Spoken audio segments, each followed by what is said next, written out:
The Minimal homepage was born out of necessity, really, because I didn't want to be broke. And I was just brainstorming and was thinking about what would be. The initial kind of thought was what would be a bold goal, you know. So I wrote down this: how could I become a millionaire, right? I think I wrote down how could I become a millionaire in 2 weeks, like I was being really silly. But that kind of spurred that kind of creative process.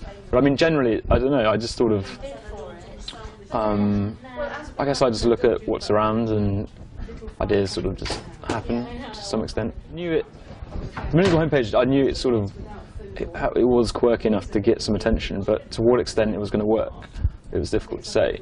And the fact that it did work, to like the full extent, in a relatively short space of time, was really a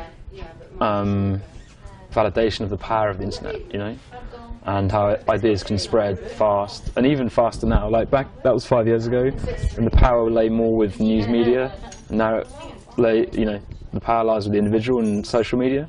I mean, news media is still powerful, but things spread even quicker. So do nothing for 2 minutes. The whole of the growth in the first couple of days was social media, driven by individuals liking the idea enough for it to spread. And only later, when it was already popular, did the news media take an interest and give it another boost. But it was successful, probably faster than it would have been had it been done years ago. You know? The internet has flattened the landscape, so it's leveled the playing field, right? So ideas that people like will spread really fast. And it obviously depends on the idea, to what extent it spreads and how useful it is. You know, some ideas become actual useful utilities like Facebook. Some of them are short-lived, like the projects that I've done generally.